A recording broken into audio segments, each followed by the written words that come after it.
Dragi prijatelji, u večerašnjoj epizodi Zločina iz senke obradit ćemo još jednog negativca sa beogradskog asfalta.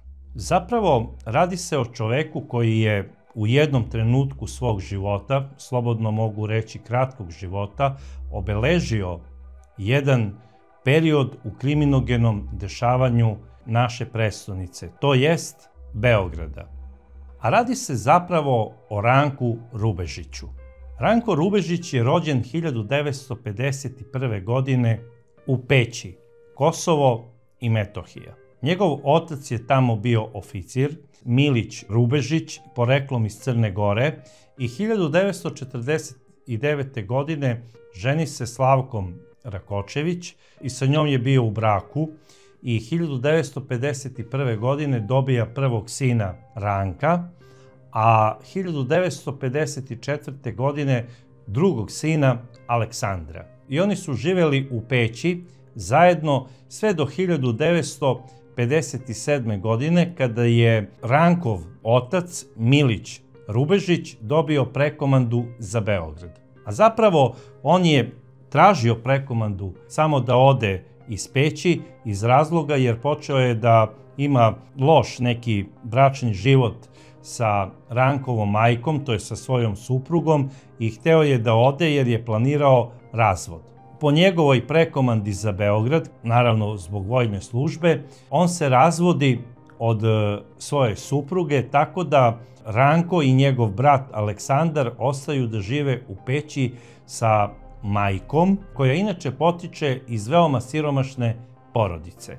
I ona je posle radila u jednoj prodavnici u Peći kada se razvela, a otac je naravno slao alimentaciju za decu. Međutim, sve je to uticalo na Ranka Rubežića. On se mnogo razočarao u očeve, u porodicu. Majku je obožavao. Ali bio je besan na oca, počeo je da mrzi i vojsku, rekao je da nikada neće da bude vojno lice ili policajac, da nikada neće nositi uniformu i na neki način je zamrzao službu. Naravno, na sve to i na to njegovo razmišljanje uticala su i deca sa onim svojim potpitanjima. Da li se javio tata iz Beograda, da li ti je poslao igračku, da li ti je poslao novac za ekskurziju. I to je, dok je Ranko stasavao u dečkića dole u Peći, postao je buntovnik i počeo je da mrzi ceo svet. I počeo je da mrzi autoritete. Mrzeo je i sveštenika iz lokalne crkve.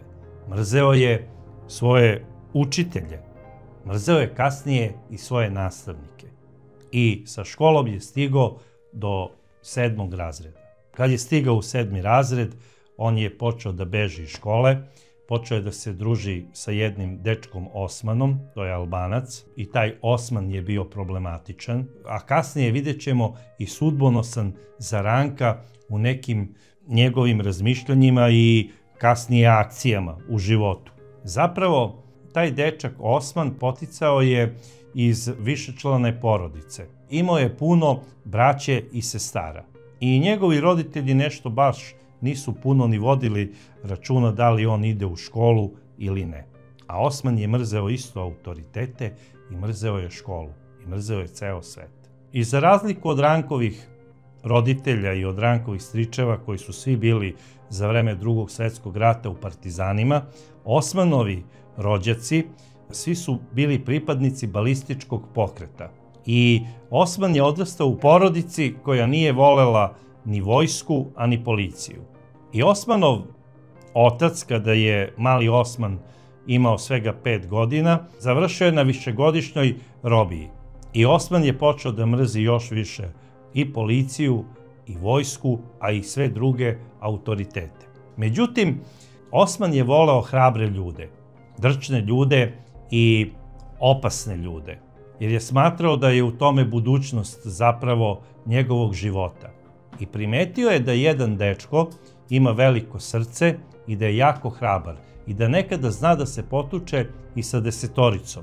Nije mu to predstavljalo nikakav problem u školi. I to je zapravo bio Ranko Rubežić.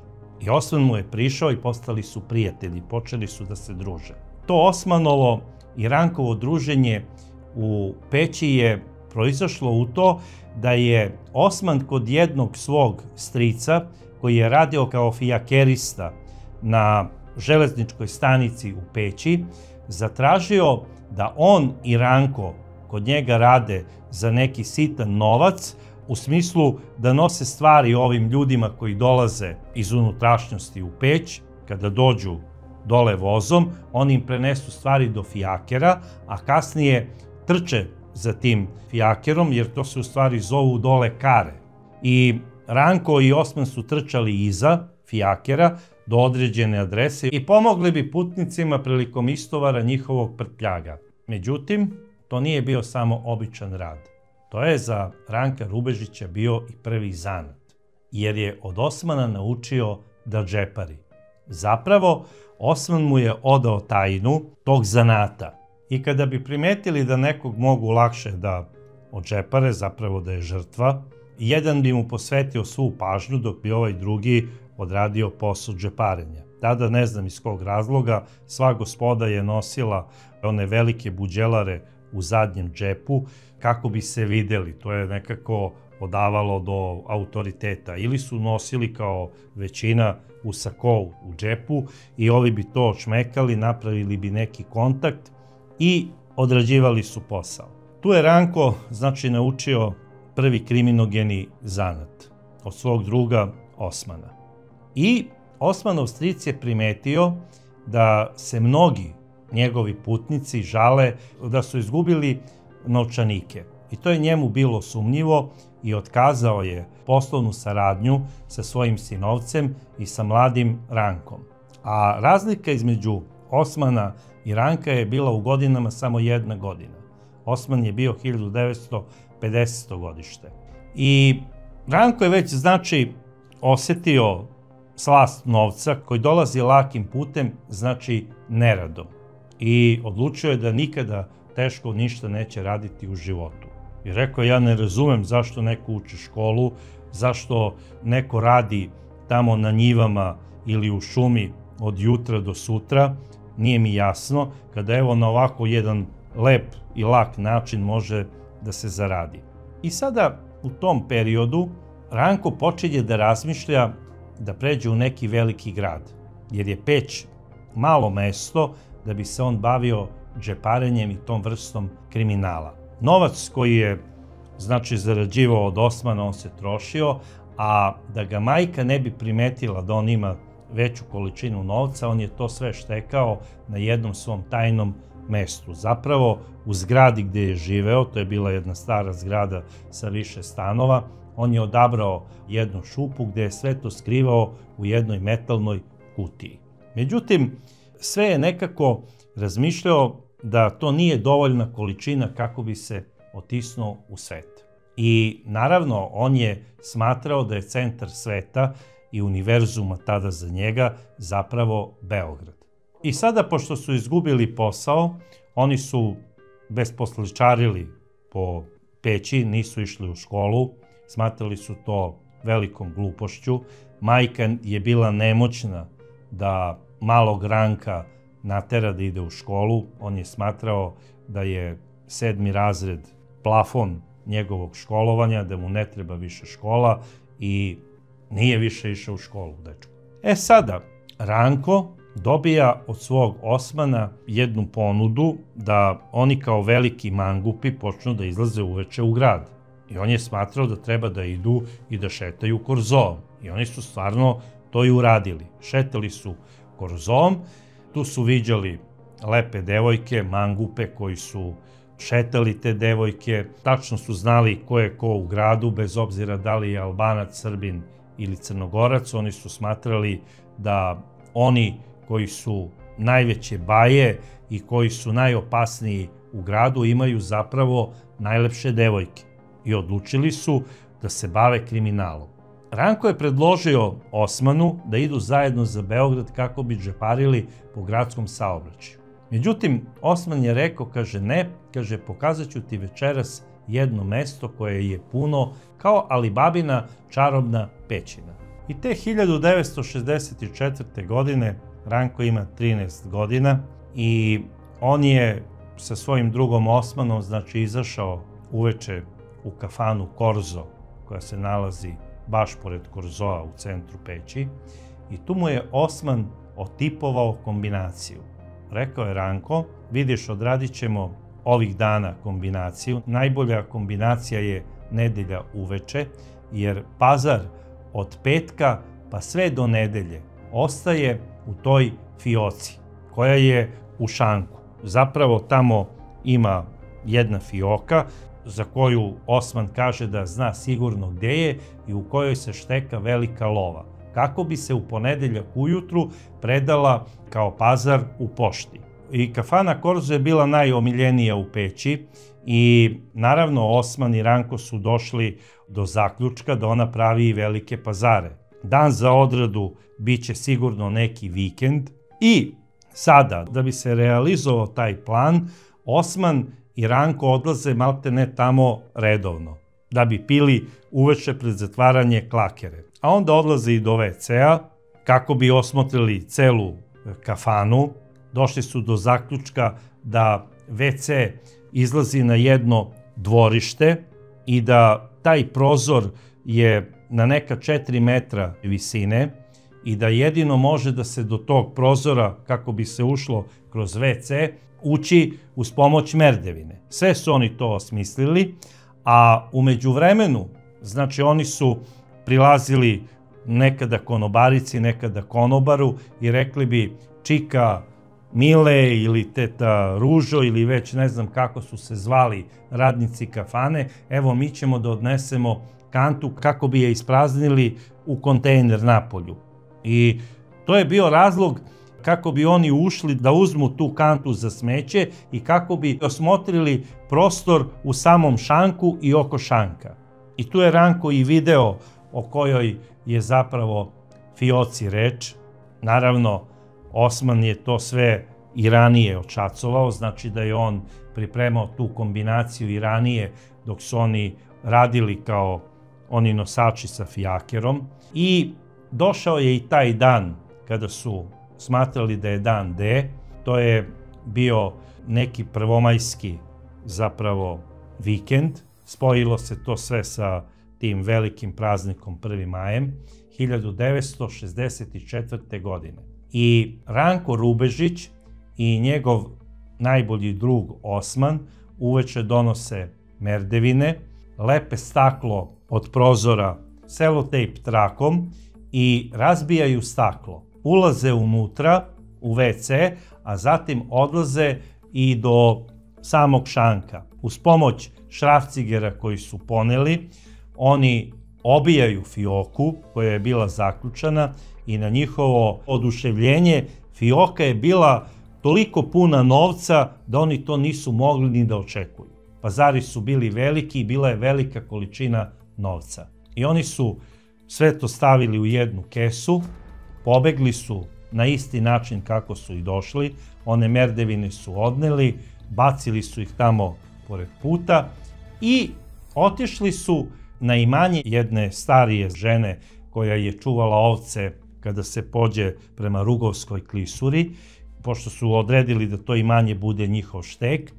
Nju je Ranko odlično znao, to je bila jedna starija žena, imala je skoro 80 godina i ona je živela tamo sama. I oni su otišli tamo, kod nje su i prespavali i tamo su podelili novac. To je bila velika količina novca i pričali su šta će da rade, kako će da idu sada po svetu, da se druže i ekipa snova. I šta se sada dešava? Na tom imanju Ranko je u jednoj flaši koja je imala zatvarač gore, znači odšrafio je i ubacio je one novčanice koje su zapravo njemu pripale. I to je zakopao, znači tamo na jednom tajnom mestu i otišao je da ostavi nešto para majici. Međutim, kako je prilazio, on je video kako je parkiran jedan policijski auto ispred njegove zgrade gde živi. I odmah je znao da se nešto dešava, da je zapravo otkriven. A šta se desilo? Njih je jedna osoba, znači Ranko nikada nije saznao o kojoj osobi je reč, videla kako su nosili merdevine i kako su ih bacili. On i Osman. I ta osoba je u ponedeljak ujutru, odmah kada se otkrila pljačka i kada se to čulo, prijavila policiji da je videla Ranka, koga je poznavala, kako ide sa jednim drugim dečakom. Znači, oni nisu znali da se radi i o Osmanu, ali za Ranka su bili sigurni. Jer taj je rekao, to je sin onog oficira, Milića, koji je otišao za Beograd da radi. I naravno, Ranko je provalio da je otkriven, pobegao je nazad na ono imanje kod one žene gde je zakopao onaj novac, uzeo je onu flašu, stavio je u torbu i otišao do Osmanove kuće, koja se nalazila na periferiji Peći. Tamo je rekao njegovom bratu da mu hitno treba Osman, on je došao i rekao je: Osmane, otkriveni smo. I ispričao mu je. I sada Osman je došao na ideju da oni idu zajedno u Ljubljanu. A zašto u Ljubljanu? To je za Ranka bilo iznenađenje, on maltene do tada nije ni čuo, niti znao gde se nalazi Ljubljana. Pošto je imao i keca iz geografije, nije imao predstavu ni gde se nalazi, ni da li uopšte postoji. I onda mu je Osman rekao da tamo jedan od njegovih stričeva drži poslastičarnicu i da će oni otići tamo kod njegovih rođaka. Kako je Osman rekao, to je na kraju sveta, nikad nas tamo policija pronaći neće. I krenuli su za Ljubljanu. Međutim, stigli su do Kraljeva i u Kraljevu je upala jedna veća grupa policajaca u voz i počeli su da legitimišu ljude. I sada Ranko je pomislio da traže njih, a to je pomislio i Osman, i oni su izašli iz voza tu u Kraljevu, prošli su pored policije, policija uopšte na njih nije ni obraćala pažnju, videli su da se radi o deci i nije im bilo ništa sumnjivo. I tu su se razišli.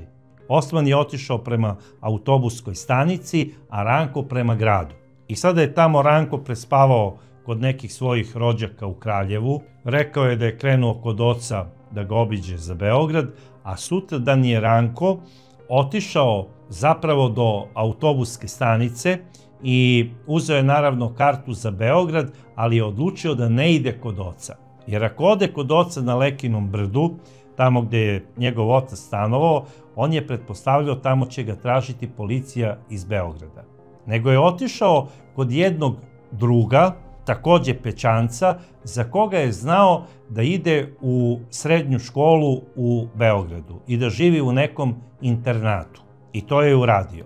Otišao je kod njega i ubrzo taj njegov drug nalazi mu smeštaj kod jednog svog poznanika, koga je upoznao u gradu. To je neki dečko koji se zvao Mališa, ali svi su ga zvali Mali. On je sklonio Ranka kod tog malog na štek i taj Mali ni manje ni više nego bavio se omiljenim Rankovim zanatom. Zapravo džeparenjem i provalama. I kada je stigao Ranko, znači u to društvo, sada novo, imao je novca dosta, kupio je lepu garderobu i odmah ovi drugari iz Beograda počeli su da ga zadirkuju zbog njegovog akcenta govora. Kao ono u fazonu, ti si sa sela, ti, mislim, možeš da kupiš ne znam šta, ali to ti ne pristaje i svašta nešto. I Mali mu je rekao da mora da se izbori za svoj status, što Ranku ništa nije bilo teško, jer imao veliko srce, bio je jako hrabar i znao je da se tuče. I pozvao je na ferku sve te dječake koji ga zadirkuju. I nekoliko njih je redom premlatio. I faktički u tom društvu Mangupa postao je glavni. I sada Ranko je u velikom gradu i nastavlja da se bavi svojim zanatom, koji je naučio u svom rodnom gradu.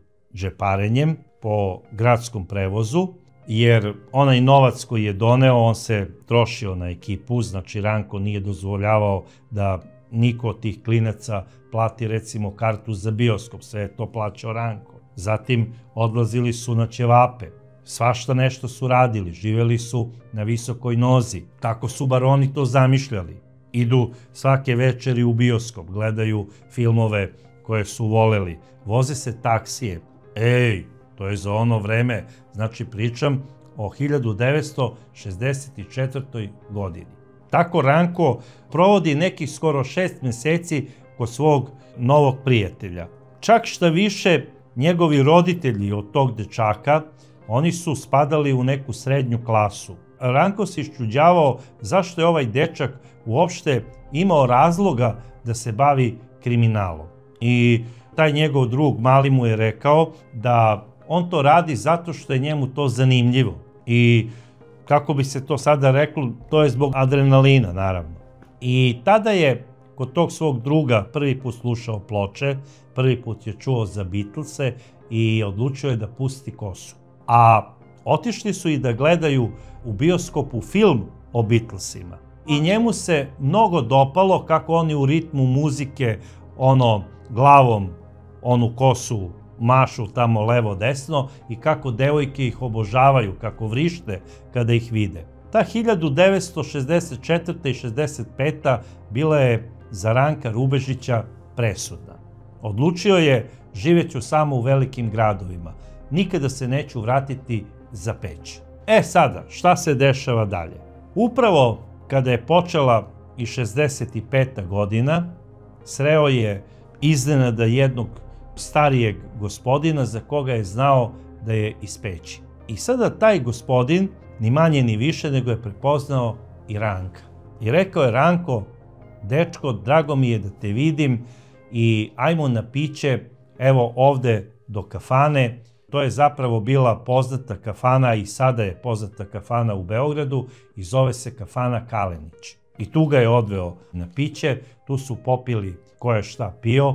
Ranko je popio neki sok, pretpostavljam koktu, bar po priči mog sagovornika koji mi je dao te informacije. I taj gospodin mu je rekao da mu je jako žao njegovog oca. I Ranko je u jednom trenutku onako pomislio, trgao se i rekao je: pa nije valjda umro? Kaže: ne, kaže, Milić je otišao u penziju, ali je imao neki peh i uhapsili su ga. Tvoj otac je poslat na Goli otok i osuđen je na 4 godine. I Ranko, sada onako preneražen, ne zna šta da radi, kaže: kada se to desilo? Kaže: pa ima već 3 meseca. Naravno nije imao kontakt sa majkom za sve vreme od kada je u Beogradu. Rekao je svom drugu kod koga živi da je njegov otac u zatvoru, da je tako čuo i da se brine, ne zna šta se sada dešava sa njegovom majkom i bratom. Taj njegov drug je rekao: dobro, kaži mi adresu gde stanuje tvoj otac, otići ću tamo da proverim od komšije šta se zapravo desilo i šta se dešava. I Mali je otišao na Lekino brdo, tamo gde mu je rekao Ranko da stanuje njegov otac, i tu je došao do informacije da je Milić Rubežić zaista uhapšen, a da su Rankova majka i njegov brat iz Peći došli za Beograd i počeli su tu da žive. I po dobijenoj informaciji da su njegova majka i brat zapravo u Beogradu, na Lekinom brdu, Ranko je jednog dana samo otišao, pridružio se porodici, došao je, rekao je: dobar dan mama, i bio je sa njima. Majka je bila sva srećna što ga vidi, nije ga puno ni maltretirala, u smislu gde si bio, šta si radio. Rekao je da je bio kod nekog druga, prijatelja i da se eto vratio. Ranko je nastavio da živi svoj mangupski život, prošla je još 1 godina, jer, kako je rekao njegov drug Mali, čekaju pravo vreme kako bi odradili kombinaciju onog stana, a do tada su nastavili da rade džepne krađe po gradskom prevozu i od toga su živeli. Majka, ko majka, pokušavala je na sve moguće načine da utiče da Ranko završi neki zanat, međutim toga nije zanimalo. Amaterski Ranko počinje da se bavi rvanjem i da trenira boks. Tu je u tom nekom treniranju boksa upoznao i neke poznate mangupe iz grada, a između ostalih upoznaje i Ljubu Zemunca, koji je važio za maltene buduću boksačku zvezdu. Imao je u to vreme skoro 18 godina, zapravo on je 3 godine stariji od Ranka. I počeli su tu neko druženje, ne u smislu sada da su oni bili drugari da izlaze zajedno u grad, nego znali su se sa tih nekih treninga i onako javljali su se jedan drugome zdravo. I tada je Ranko za Ljubu saznao da se on zapravo bavi otimanjem tašni od žena. Znali su ga svi pod imenom Zemunac, međutim, on je samo, znači, sa Zvezdare išao do Zemuna, nikada on nije živeo u Zemunu, njemu je zapravo tamo živeo otac Joza. I on je išao kod oca svakog vikenda i društvo sa Zvezdare prozvalo ga je Zemunac. Sada, njegov drug, odnosno njegov novi poznanik Ljuba, zvanično je završavao limarski zanat, kako bi bio autolimar. Međutim, njega to nikada nije zanimalo, on je isto maštao i bio je pri tome da će čitavog života da se bavi kriminalom i kako je Ranko saznao, on se time i bavio, znači otimao je ženama tašne. Sada, Ranko je rekao, dobro, to je njegov posao, ja imam svoj posao sa svojom ekipom, radimo džeparenje, ne smetamo jedan drugome, to je ta priča. I Ranko nikada, ali nikada, i dok je bio kod Malog na stan i dok je kasnije kroz to celo druženje, dok je upoznavao razne likove, nikada u nikog nije imao poverenje. On je stalno očekivao da će ga neko izdati i prodati.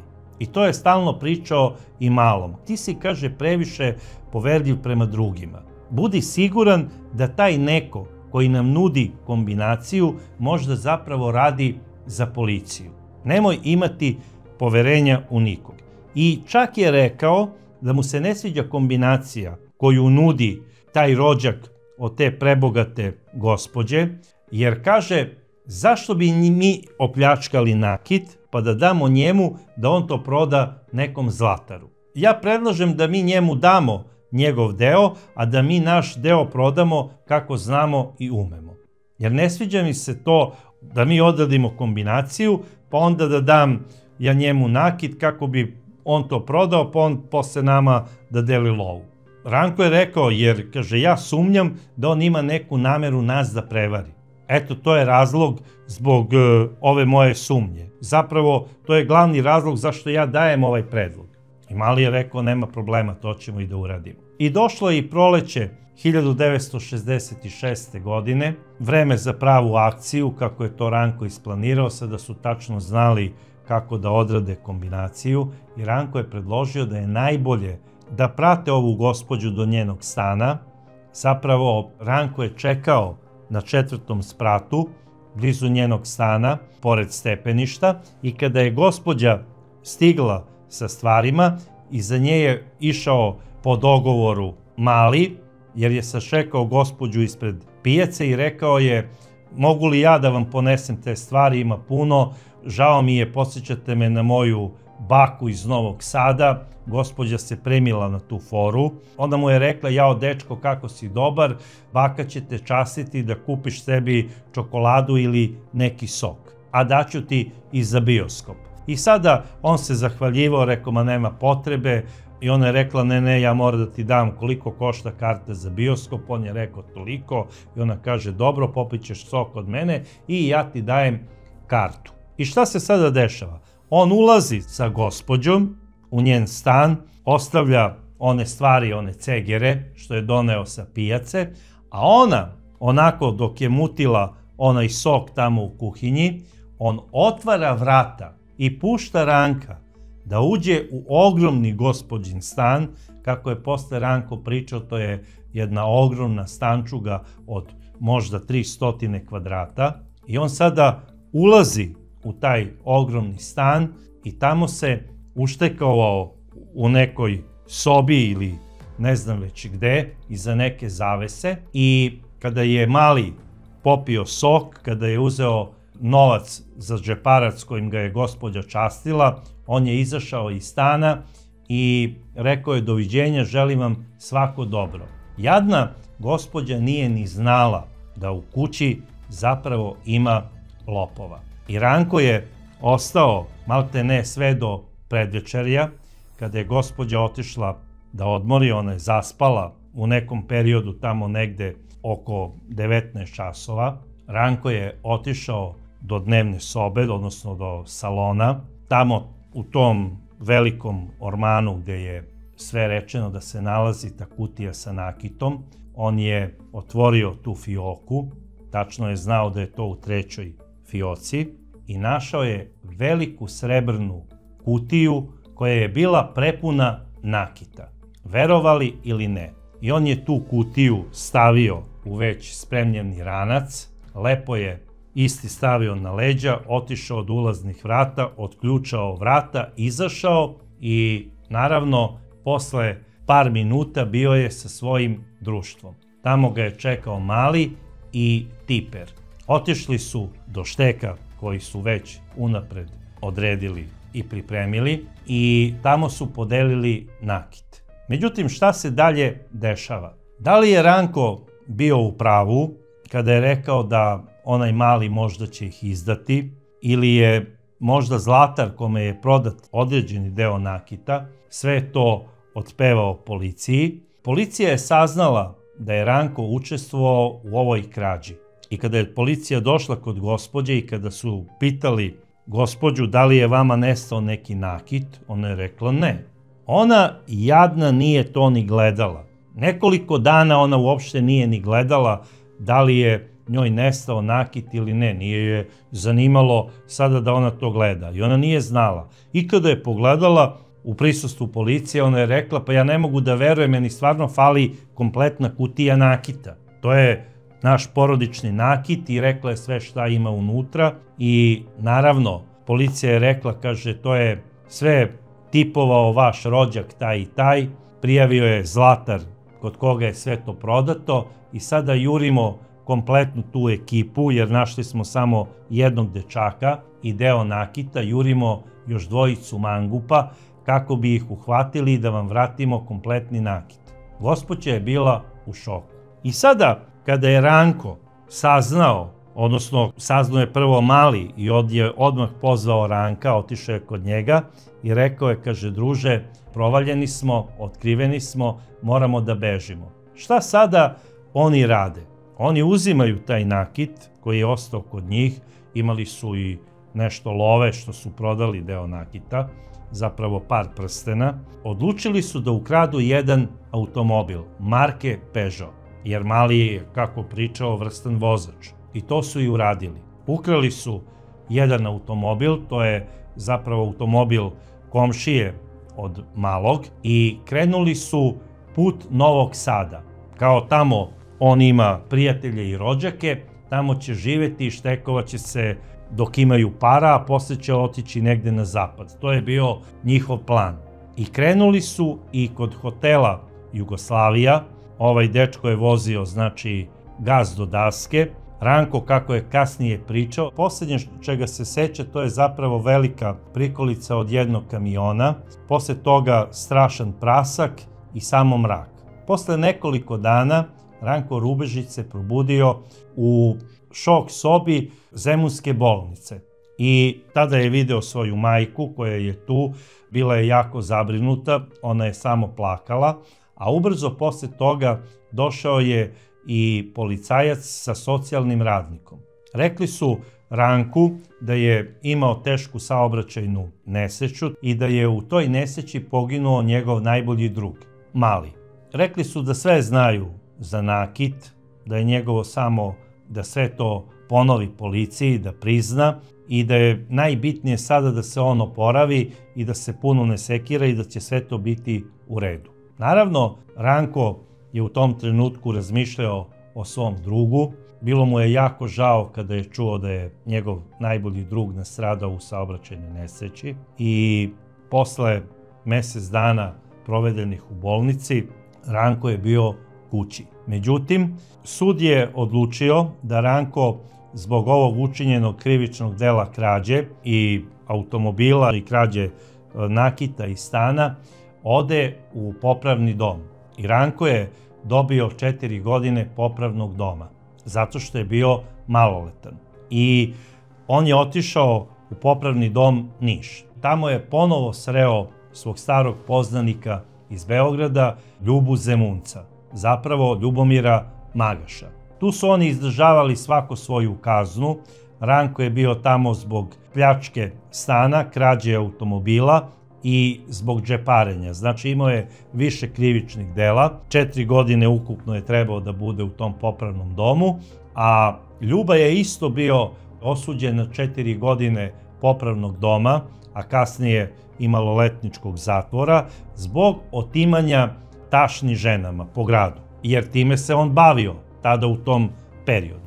I ubrzo posle toga Ljubu su poslali u zatvor za mlađa punoletna lica, a Ranko je ostao kompletno 4 godine u popravnom domu i posle toga on izlazi sa zanatom koji je ispekao u tom popravnom domu, a to je autoelektričar.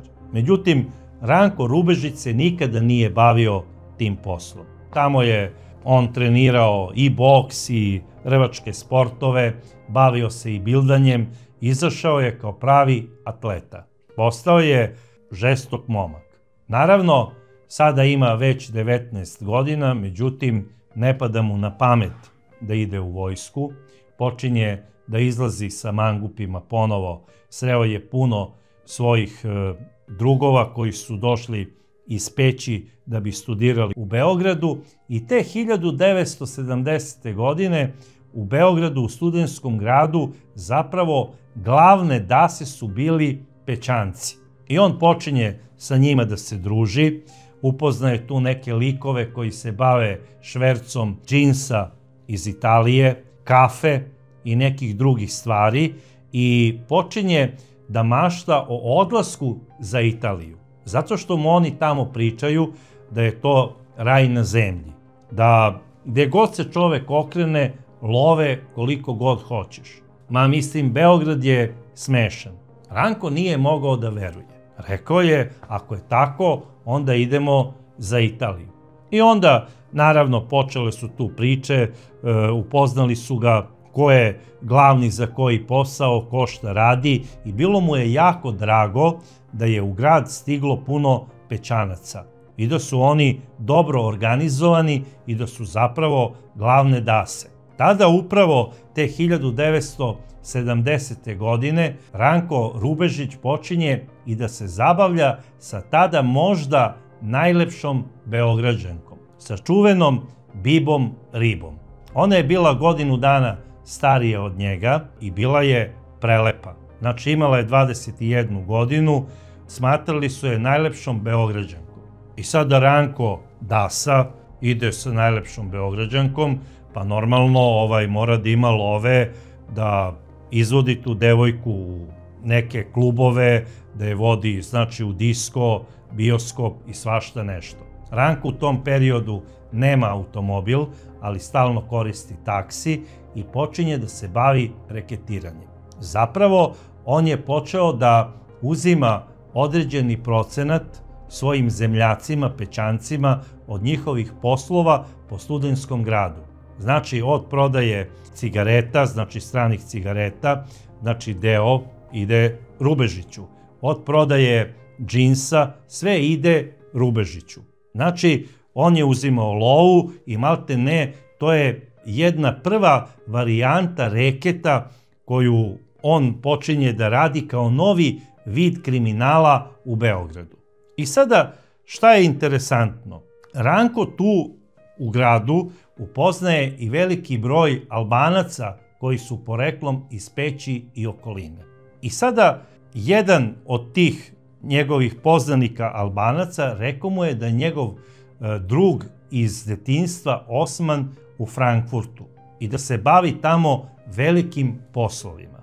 I sve je to Ranko prikupio informacije, pozdravio je Osmana, svog druga iz detinjstva, preko njegovih prijatelja Albanaca i krenuo je znači da živi ovde velegradskim životom, život na visokoj nozi za taj period, iznajmljuje sada stan u Sarajevskoj ulici, počinje da se druži sa mangupima iz Sarajevske ulice, upoznaje tu glavne dase koji su ordinirali tom ulicom i Ranko je odlučio da živi u centru grada, napušta Lekino brdo, a U međuvremenu je bio i još više besan na svog oca, koji je u međuvremenu izdržao svoju kaznu i izašao je iz zatvora, ali nije hteo da živi sa svojom bivšom suprugom. I ona se ponovo vraća da živi u svom stanu u Peći.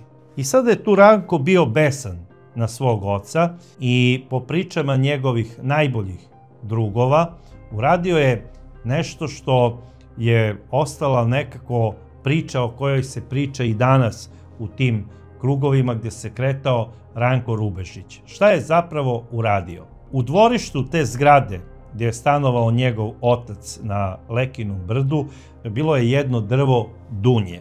I Ranko je otišao do stana svoga oca, uzeo je neko uže, vezao je svoga oca i svezao ga je za ono drvo dunje u dvorištu. Uzeo je pištolj i ispucao je čitav okvir svome ocu između nogu. Mislim, čovjek je bio prebledeo i totalno izgubljen od straha. On je svome ocu Miliću skratio život najmanje 10 godina. I posle toga, naravno, neko je odmah pozvao policiju, Ranko je odmah zbrisao odatle, tražili su ga po celom gradu, međutim njega već nije bila briga. On je počeo da živi onako baš bahato i mangupski. Međutim, posle tog incidenta odlučio je da je najbolje da zbriše sa jednim svojim drugom, koga ćemo sada zvati Dale u ovoj priči, za Italiju. I to su i uradili. Oni odlaze do Slovenije, a posle, naravno, na lažne pasoše, to im je jedan poznati falsifikator iz grada napravio lažne pasoše, prelaze u Italiju zato što i taj njegov drug je zbog krađe nekih automobila trebao da ide par godina na izdržavanje zatvorske kazne. Isto je bio sin vojnog lica i njegov otac je imao visoki čin, bio je pukovnik i njih dvojica odlaze u Italiju. Odlaze za Milano, tamo sreću puno naših zemljaka. Između ostalog, Ranko je sreo i nekoliko svojih prijatelja Pećanaca, koji su u to vreme sa Albancima počeli da rade neki veliki šverc kafe i džinsa iz Italije za Jugoslaviju. Naravno, tu su bile i cigarete i viski i sve ono što se smatralo luksuznom robom za to vreme. I Ranko je bio sa njima, ali njega nekako taj šverc nije zanimao. Tamo je upoznao puno naših ljudi koji su bili makroji. Držali su po nekoliko devojaka koje su se u Italiji prostituisale. I to je Ranka strašno nerviralo. I on je počeo da reketira te makroje, neke je prosto unakazio od batina, a jedan od njih je rekao da on plaća reket nekom Napolitancu i da je taj opasan mafioza i da će Ranko imati strašan problem sa tim likom. I kada je to rekao Ranku, Ranku je odmah udario adrenalin u mozak, prosto je poludeo kao bik kada vidi crvenu boju i unakazio je od batina ovog makroa. Međutim, šta se dalje dešava? Ranko u tom svom svetu morao je da nauči da neki ljudi ponekad i ne lažu. On je mislio da svi makroji lažu. U smislu, plaćam zaštitu policiji, plaćam mafiji, plaćam ovome, plaćam onome. Samo da ne bi platili njemu. I on je znao da mnogi lažu, ali morao je da zna da neko govori i istinu. I ovaj je stvarno govorio istinu, on je bio pod zaštitom napolitanske mafije. I kada mu je sada jedan drugi Pećanac, jedan zemljak njihov, rekao: Ranko, imat ćeš problem, Napolitanci se raspituju za tebe. I on pita: a gde se oni nalaze, ti Napolitanci? Kaže: u tom i tom hotelu, tamo odseda taj lik koji drži zapravo te devojke, tamo ih ima 20-ak i onda one odatle odlaze da rade poslove, a u stvari oni plaćaju reket napolitanskoj mafiji. Ranko je otišao tamo u taj hotel i šta radi?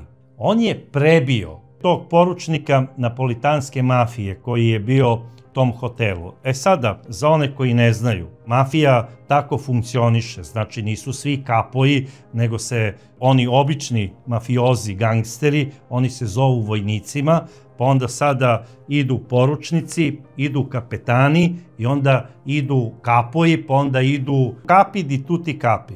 Znači, nisu svi gangsteri u istoj kategoriji i on je prebio poručnika. Sada, šta se dešava dalje? To je faktički ko da je potpisao smrtnu presudu. Odmah su ga našli neki Crnogorci koji su bili i dalje rođaci Rankovi i rekli su mu da ne samo da mora on sada da beži iz Italije, nego moraju kompletno svi njegovi drugovi da se sklone jer će biti likvidirani od strane napolitanske mafije. I onda je valjda prvi put Ranku proradio mozak i rekao je dobro, bežimo. I šta je on uradio? On sa svojim drugom, Dakijem, krade automobil. Prvi automobil, luksuzni, jači oni su ukrali i krenuli su sa planom da idu za Austriju. I policija je dobila dojavu da je automobil ukraden i hapse ih na autoputu.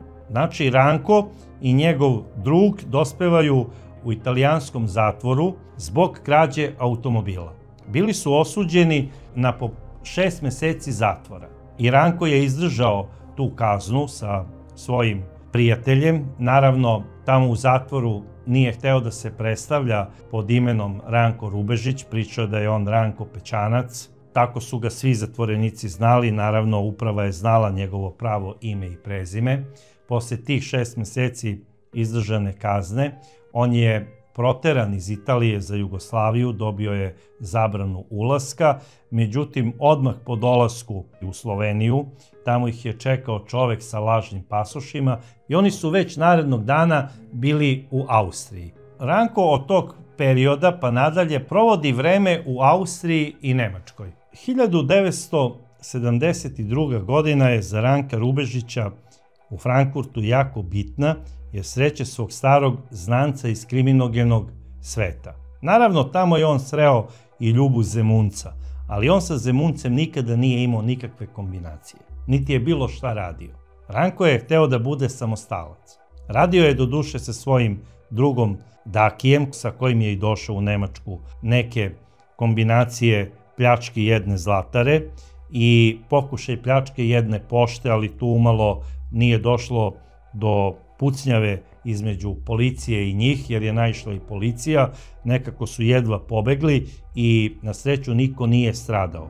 Od tada je Daki njemu savjetovao da ne rade više oružane pljačke zlatara i banaka, jer to ne mogu da rade kao dvojac, mora da budu čitava banda. Zapravo mora da napravi Ranko jednu dobru ekipu.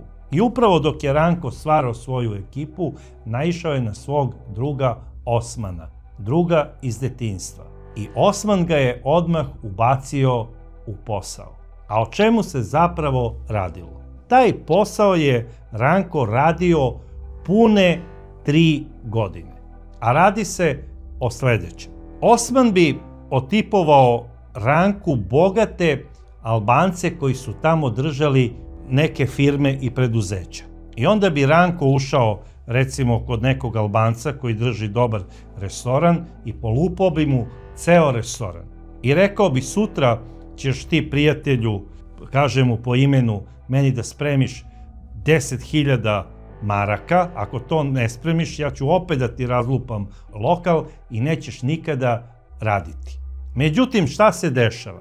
Malte ne odmah posle Rankovog izlaska iz lokala ušao bi Osman sa svojom ekipom. I onda bi mu Osman rekao, Ademe, šta se tebi zapravo desilo u lokalu kao da je prošlo krdo bivola? Pa kaže još i gore, ušao je neki Srbin, predstavio se kao da je iz četničke organizacije i rekao je da će da mi razbije i sutradan opet lokal ako mu ne spremim 10.000 maraka.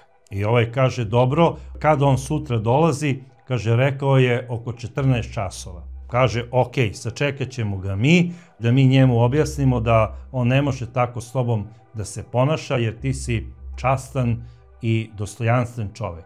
I sutra dan u 14 časova dolaze Daki i Ranko kako bi opet maltretirali ovog Albanca Adema.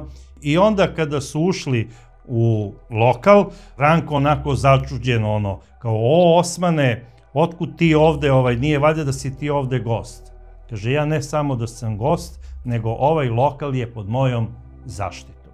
I Ranko kaže, dobro, izvini, i izvinio se i gazdi i kaže, koliko sam ja dužan da platim štetu. A gazda kaže, ne, nisi dužan, samo više nemoj da dolaziš. I Ranko bi izašao sa Dakijem, a šta se dalje dešava? Gazda Adem se zahvaljuje Osmanu do neba i kaže, Osmane, brate, koliko sam ja tebi dužan? Ma kaže, ništa, šta ti meni možeš da duguješ? Pa kaže, on je meni tražio 10.000 maraka. Kaže, evo, ja ću tih 10.000 maraka da dam tebi.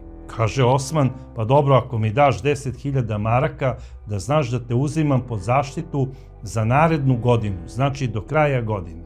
Daš 10.000 maraka i niko ne sme da te uznemirava. Kaže, Osmane, je li to istina? Kaže, da. Kaže, kakvu sam nepriliku imao sa ovim čovekom, sa ovim mafijašem, evo ti 10.000 maraka i nema nikakvih problema. I naravno, sad da bi bio što veći mafioza, kaže, stani, Ademe, ne moraš ti meni to odmah da daš na gomili, ti ćeš meni to plaćati, recimo u 4 rate po 2.500 maraka, jel to okej? Kaže, hvala ti do neba. I ne samo to, nego molim te, uzmi u zaštitu i moje rođake koji drže restorane ovde u Frankfurtu i u susednim gradovima. I tako je počeo da cveta posao. A sve to isto dešava se i sa Srbima koji drže restorane. Zapravo, uđe Osman sa svojom ekipom, razlupa im tamo restoran, kaže da ako ne spremi gazda 10.000 maraka, da će da postavi bombu, da će da napravi opasan problem i za par dana kada on dođe, tamo sedi Ranko i kaže, o brate Ranko, nije valjda da je ovaj lokal pod tvojom zaštitom. A kaže, da, ovo je lokal u kome ja dolazim, volim ovde da ručam i tamo gde sam ja, svi su pod mojom zaštitom. I onda naravno ide ista priča, da se ne ponavljam, sada Srbi plaćaju zaštitu Ranku od Albanaca, a Albanci plaćaju Osmanu zaštitu od Ranka. I oni su razvili tako posao da je to prosto cvetalo. Međutim, nisu išli samo na ugostiteljske objekte, nego reketirali su sve naše poslovne ljude tamo u tom delu Nemačke. I na kraju krajeva smatram da i dan danas na istom principu rade ti mafijaši. Ako ne baš na istom, onda slično. Odnosno, uvek je ono vrana vrani ne vadi oči, ali mi pretimo tvojima, ti preti našima, lova ide u istu kasu, pa se onda talimo po zasluzi, kako je to predviđeno njihovim dogovorom. Međutim, Ranko i u ovom poslu nije slušao Osmana. On je hteo da širi posao sve više i više i na kraju je počeo da radi i iznude nekih Srba koji su oženjeni za Nemice. A Osman mu je to strogo zabranjivao, rekao je Ranko, to su nemačke državljanke, one će sigurno to prijaviti. I Ranko nije verovao u tu priču, mislim, moram slobodno reći, Ranko je bio neotesan čovek, ne samo da nije završio osnovnu školu, da nije bio školovan, zaista sa njegovom inteligencijom nešto nije bilo u redu. On je bio sve, samo ne inteligentan. I šta se dešava? On je radio iznude ovih poslovnih ljudi koji su došli iz Srbije i koji su se u međuvremenu tamo u Nemačkoj ne samo skućili, nego i oženili Nemicama i one nisu htele da trpe nikakvo nasilje od nekih bandita koji su došli tamo sa brdovitog Balkana. I sve su to prijavile policiji. I policija je u jednoj od takvih pokušaja iznude i uhapsila Ranka. I njemu je suđeno. I on je osuđen zbog iznude nad nekim našim poslovnim ljudima iz Nemačke na 5,5 godina zatvora. Od tih 5,5 godina izdržao je 2,5 godine i izašao je iz zatvora na leto 76. godine, znači na pola kazne. To je tada bilo u Nemačkoj tako. I odmah po dolasku u Beč, on je napravio papire, tu je sreo neke svoje stare poznanike iz Beograda, između ostalog i neke Pećance, a među njima i Đorđa Božovića Gišku, koji je u tom periodu već počeo da važi za možda jednog od glavnih mafijaša sa naših prostora. Jer on je iz Beograda i išao na te poslove kao član voždovačkog ganga, odnosno voždovačke ekipe mafije iz Beograda. I ono što je on tada rekao Ranku u Beču, rekao je: Ranko, vidi, ti ne da si mi drag zato što se znamo iz Beograda, i ti i ja smo Pećanci. I naši roditelji se znaju, pitaj Boga od kad. Za one koji ne znaju, i Giškin otac je isto bio oficir, poreklom iz Peći. I oni su se poštovali i cenili između sebe. I on mu je rekao kao bratu, kaže: Ranko, moraš da shvatiš da ove poslove koje ti radiš ne možeš da radiš kao samostalac. I moram još jednu stvar da ti kažem. Nijedan posao se ne radi ako nisi u nekim kombinacijama sa policijom. Da li sa policijom ovde u Beču ili sa našom policijom tamo iz Juge, svejedno, ali moraš da budeš dobar i sa crnim đavolom, ako treba, ako hoćeš biti u ovom poslu. I Ranko mu je rekao: daj bre, Giška, o čemu ti pričaš, pa ja nikad ne bih sarađivao sa policijom. Ja izdajnike i cinkare najviše mrzim na svetu. Ja bi im glave otkinuo. I onda mu Giška kaže: alo bre, mislim, Ranko, probudi se, mislim, ponašaš se kao klinac tamo neki koji sada igra klikere u Peći, pa se svađate oko klikera. Ovo je opasan posao. Ovde se radi oružje, pljačka zlatara, švercuje se droga. Mi moramo da znamo gde nam je mesto. Mi neke poslove ne možemo da radimo koji su predviđeni za Italijane, jer nismo taj kalibar, pobiće nas. Mi možemo da radimo reket, iznude, svašta nešto, ali recimo da radimo velike poslove oko droge, da držimo kocku, prostituciju ovde na zapadu, to je nama zabranjeno. I ovo je rekao: ma to mene ne interesuje, sve što rade naši ljudi, ja tamo sam glavni, ja sam tigar, hoću svoj deo kolača, ne mogu oni tamo da se bave hotelijerstvom ako meni ne plate neki reket. I kaže: evo sada pravim ekipu isto svojih Pećanaca, ja krećem da radim iznude ovde po Beču, Belgiji i Nemačkoj. I onda mu Giška kaže: vidi, imaćeš opasne probleme ne samo sa policijom tih država, možda ćeš imati problem i sa nama. Jer na kraju krajeva sve je to naša teritorija. I mi živimo od tih ljudi koji su sa naših prostora. I ovaj je rekao: dobro, ako ti smatraš da treba da budemo neprijatelji, onda ćemo biti, ali ja se stvarno ne plašim nikog, ponajmanje ne tebe ili nekih tamo fićfirića iz Beograda. I Ranko je opet okupio ekipu, bavio se nekim iznudama. Umeđu vremenu je imao susrete i sa Ljubom Zemuncem, i Zemunac ga je upozorio da vodi računa sa poslom, jer u mnogim poslovima su upravo uključene ekipe sa Voždovca i da se pojavio njihov stari znanac i neprijatelj iz Sarajevske ulice, Goran Vuković Majmun, koji je počeo da se predstavlja kao zamenik Đorđa Božovića Giške. I rekao je Ranku: ti si samostalac i ti ćeš prvi stradati. Ja imam dobru, veliku ekipu i pokušavam da sa Voždovčanima budem u dobrim odnosima. Ali je pitanje vremena kada ću morati da uđem u direktni sukob sa Goranom Majmunom. Jer pre svega smatram da je on glavna opasnost. Ne samo za samostalce kao što si ti, nego i za ekipe kao što je moja. Pitanje je vremena kada će taj čovek samo da udari na mene i na moje ljude.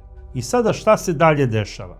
Ranko kaže: ma šta, kaže, ja se ne plašim Gorana Majmuna, ja ga se sećam iz Sarajevske ulice, sada da odem za Beograd, on bi predamno morao da stoji mirno, ja bi njega išamarao, svašta nešto. I onda mu je Ljuba rekao, kaže: ti živiš u onim vremenima koja više ne postoje, daj probudi se čoveče, ubiće te, postao si opasan, ne samo za sebe, nego i za okolinu. I sada šta se dešava? U tom periodu Ranko sa svojom ekipom, koja ne polože račune nikome, to je ekipa od nekoliko momaka, uglavnom Pećanaca, kreće se na relaciji Austrija, Nemačka, Belgija.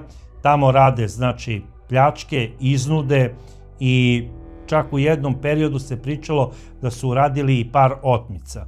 Sada, da li jesu ili ne, tako se govorilo. Uglavnom su to, znači, ljudi koji su sa naših prostora.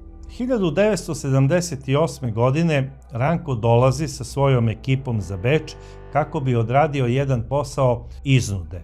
Međutim, tada je u Beču bio i Ljuba Zemunac. Oni su se sreli, pričali su o raznim poslovima i kako se ispostavilo, oni su trebali da se nađu sa jednim momkom koji je zapravo dobar drug i prijatelj Đorđa Božovića Giške, a i kako se pričalo, izgleda saradnik Jugoslovenske državne bezbednosti.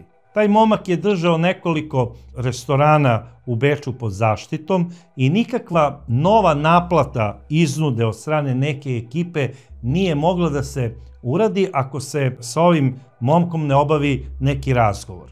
Jer naravno, onaj ko plaća ovom čoveku zaštitu, on će reći, pa dobro, evo idi kod tog i tog momka, dogovori se kome da plaćam, da li tebi ili njemu. I sada sa tim momkom su se sreli i Ranko Rubežić, a i Ljuba Zemunac, 1978. godine u Beču. Međutim, ne zna se tačno ko se poslednji susreo sa ovim momkom, da li Ranko ili Ljuba Zemunac. To nikad nije bilo razjašnjeno. Jedino što je sigurno, ovaj momak je tih dana nestao.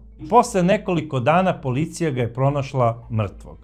Taj momak koji je ubijen u Beču zvao se Veljko Krivokapić i on je ubijen 27. oktobra 1978. godine. Ovaj momak je bio pretučen i šaka njegove desne ruke bila je amputirana, ali nije pronađena pored tela, nikada. Da li je odnešena kao trofej ili šta, to niko nije znao. I oni koji su znali ovog momka i koji je bio, kao što sam rekao, i dobar drug Đorđa Božovića Giške i koji je radio zapravo za voždovački klan, govorili su i sumnjali su da je ovo najverovatnije uradio neko iz ekipe Ljube Zemunca, možda i sam Ljuba, ili je to uradio Ranko Rubežić.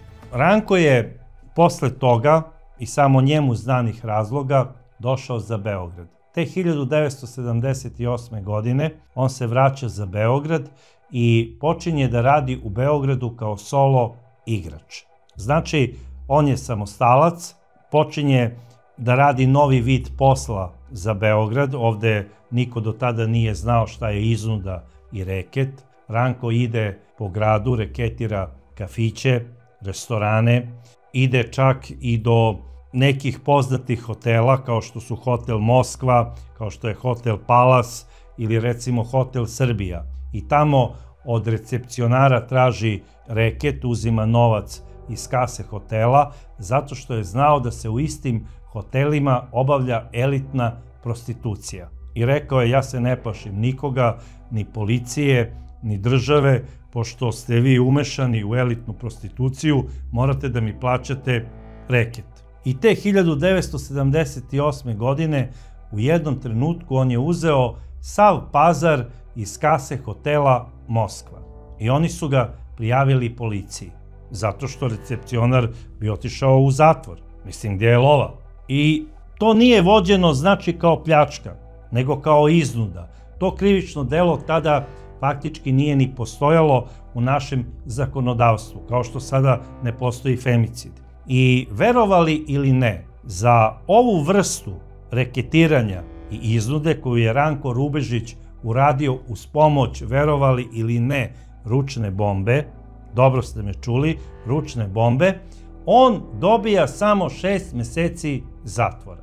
I u istu kaznu uračunato mu je i krivično delo iznude za Hotel Srbija. Tu kaznu je Ranko odležao u KPZ Zabela 6 meseci, a posle izlaska iz KPZ Zabela on je postao još luđi i još neobuzaniji. Znači, napravio je neki svoj način funkcionisanja po gradu, preko 20 lokala bi obilazio za par sati, zapravo to su sve bili lokali koje je on reketirao. Zatim je počeo da uzima reket i od nekih novootvorenih kazina u gradu. Ranko je izgubio totalno svoj kompas. Napravio je kontakt i sa nekim ljudima koji su mu ispričali ko su zapravo glavni dileri droge, ko su zapravo glavni makroji. I on je te ljude reketirao. I naravno, ti dileri droge su se žalili svojim šefovima. I on prvi put sada dolazi u ozbiljan problem i u sukob sa Goranom Vukovićem Majmunom. Goran Vuković Majmun sreo je Ranka u Rankovom omiljenom kafeu u Sarajevskoj ulici, koji se nalazio preko puta američke ambasade, to je ugao Vojvode Milenka i Sarajevske, i zvao se Desert. Tamo ga je sreo i rekao mu je: vidi Ranko, upao si na moju teritoriju, maltretiraš moje ljude, moje vojnike koji rade za mene i budi siguran da ćemo ti i ja ući u ozbiljan problem. Tada Goran Vuković nije bio sam, bio je sa nekoliko svojih momaka. Između ostalog, tu je bio Boris Petkov zvani Bugarin i bilo je još par momaka koji su bili bliski saradnici Gorana Vukovića. I tada je Ranko onako skočio, izvadio je bombu, izvadio osigurač iz bombe i rekao je: vidi Gorane, ja se ne plašim ni tebe kao glavnog majmuna, a ni tih tvojih pacova. Ajde, dođite da se tučete sa mnom, pa ko preživi neka priča. I očevici kažu da mu je Goran Vuković rekao da nema potrebe da poteže bombu na njega, jer on nema nameru s njim da se tuče, da oni to mogu da reše kao ljudi. I onda on kaže: dobro, objasni mi kako se u tvom zverinjaku završavaju ove priče. A on je rekao: najbolje da izbegavaš moj zverinjak, jer u protivnom neko tu mora da strada. A ja se tebe i tvoje bombe ne plašim, a koliko vidim ti ne prihvataš opciju da možeš biti pobeđen na ferku, da je prihvataš ferku i onda ćemo da radimo prljavu priču. I sad, bez obzira, znači što se radi o ljudima iz kriminogene sredine, kriminalci su znači i ovi koji su došli. Kriminalac je i Ranko Rubežić. Goran Vuković Majmun, pokušava na jedan ljudski način da ga smiri i da mu objasni da se Ranku urazumi i da ne maltretira vlasnike restorana po gradu. Jer morat će nešto da preduzme. Jer neki od tih vlasnika restorana su upravo i Goranovi prijatelji. I onda mu je pokušavao na sve moguće načine. Imamo zajedničke prijatelje, imamo zajedničke kumove. Svašta nešto je pokušavao da objasni Ranku. Međutim, možete da zamislite koji je on sociopata. On ne prihvata nikakav autoritet. Kaže mu: čoveče, ja ne želim da niko od kriminalaca u gradu bude iznad mene i da meni naredi šta ja treba da radim. Radit ću ono što ja hoću. I namerno ću, to je rekao tada u Dezertu Goranu Majmunu, dole u Sarajevskoj, i namerno ću da izreketiram nekog tvog prijatelja, a koji drži restoran. I onda je Goran rekao: dobro, ali imat ćemo ozbiljan problem. Ne danas, pošto vidim da si raspoložen kao Boško Buha, mislio je na narodnog heroja Boška Buhu, ali srešćemo se nekom drugom prilikom. I onda je ovako rukama, da bi se pokazalo da ne uzima nikakvo oružje, krenuo polako nazad i sa svojim ljudima je izašao na ulicu, seli su u svoj auto i otišli. Međutim, tog trenutka je bilo jasno, 70-ih, znači to je kraj 70-ih, bilo je jasno da je u grad došao čovek koji ne trpi nikakve autoritete, ni policijske, niti mafijaške, i da će ozbiljno biti u problemu i jedni i drugi, i da oni moraju da ga se reše na neki način. I taj trenutak je bio malte ne početak ozbiljnog problema između pripadnika voždovačkog klana i Ranka Rubežića. Sada, da se razumemo, voždovački klan je već tada važio za ozbiljnu ekipu u gradu. Mogli su oni još to isto veče da se reše Ranka i da ga likvidiraju. Međutim, mnogi iz voždovačkog klana su bili poreklom Pećanci. Znači, pripadnici tog klana, bilo je dosta koji su i u familijarnim odnosima sa Rankom ili u komšijskim tamo iz Peći. Između ostalog, i sam vođa tadašnji voždovačkog klana, Giška, bio je Pećanac. I on je najverovatnije pokušavao da smiri tu situaciju, da urazume Ranka. Pričao je o starim vremenima kada je sa Rankom bio dobar, kada su pravili zajedničke fotografije kao sa snimanja nekog filma, kada poziraju pred fotoobjektivom, kako jedan drugome stavljaju u usta pištolje i svašta nešto. I nadao se da će opet doći to isto vreme i da će Ranko biti normalan. Međutim, oni koji su bolje poznavali očigledno Ranka od Giške, oni su govorili da to može da se završi samo ubistvom jednog ili drugog. Sada, i Ljuba Zemunac, nije se on plašio Ranka Rubežića, ali je isto mlaknulo kada je čuo da je se Ranko povukao za Beograd. I rekao je, nadam se da će samo pre nego što ubiju Ranka, Ranko uspeti da ubije Gorana Majmuna. Jer je čuo od nekih ljudi da Goran Majmun ima neke ozbiljne namere i pretnje prema Ljubi Zemuncu. Sada, da li je on preko nekih ljudi pokušavao da izgasira Ranka, kako će Goran Majmun sada da ubije njega, da bi se otarasio Gorana ili nečega, to je sada već neka druga priča. Pretpostavljam da ta rekla kazala u mafijaškom svetu i tekako je funkcionisala. Imao je Ljuba Zemunac puno svojih prijatelja u podzemlju ovde u gradu u Beogradu. Na kraju krajeva u Nemačkoj je važio za jedno od glavnih lica u jugo podzemlju i sada je, za razliku od starih vremena od kada ga je Ranko znao kao otimača tašni, prerastao u pravog mafiozu i počeo je da drži reket i iznude u celoj zapadnoj Nemačkoj, među našim gastarbajterima. Naravno, Ranko je pričao svojim prijateljima ovde u Beogradu, samo da se smiri situacija, jer me policija u zapadnoj Evropi mrzi, da me malo zaborave, vratit ću se ja za Nemačku i sklonit ću Ljubu sa trona. Biću ja opet tamo glavni. Pričaju ovde razne bajke, kako je on reketirao celu Belgiju, Nemačku, Austriju, da se on ne plaši ni italijanske mafije. I onda je govorio onu priču, stalno je pričao kako je prebio njihovog šefa u onom hotelu, stalno je to napominjao, da bi mu jedan od njegovih prijatelja rekao, Ranko, nemoj to spominjati, ako slučajno čuju da si ovde u Beogradu, doći će da te, mislim, unakaze. I onda je Ranko skočio i prebio ga je u punom kafeu, znači unakazio ga je od batina i na kraju mu je stavio pištolj Magnum u usta. I rekao je, sledeći put sa tobom ću igrati ruski rulet dok ti mozak ne bude na zidu. Ili tvoj, ili moj. I ljudi su shvatili da ovaj čovek zapravo i nema svog pravog prijatelja i da se nikada ne zna kad može eksplodirati.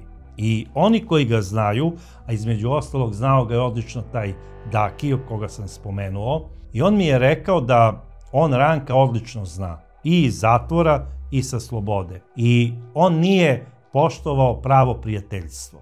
Recimo, krenu negde kolima i sada, ako se spomene u nekom kontekstu, Ranko, ona tvoja devojka je stvarno dobra riba sa kojom si se zabavljao pre 3 godine, Ranko bi u toku vožnje počeo, zamislite, vozača da lupa pištoljem po glavi, u smislu, ajde priznaj, siso, šta si imao ti s njom. I jednom se umalo nisu isprevrtali tako autom i umalo nisu izginuli, a vraćaju se posle određene kombinacije. Opljačkali su Zlataru i sada izbegli su sve policijske zasede i sada Ranko u takvoj situaciji pravi scenu tipa ljubomora i nešto slično. Da bi posle rekao ujutru, brate, izvini, meni ona nije bitna, ali ja ne prihvatam izdaju. I ne volim da mi se neko smeje iza leđa, on je bio sa Rankovom ribom.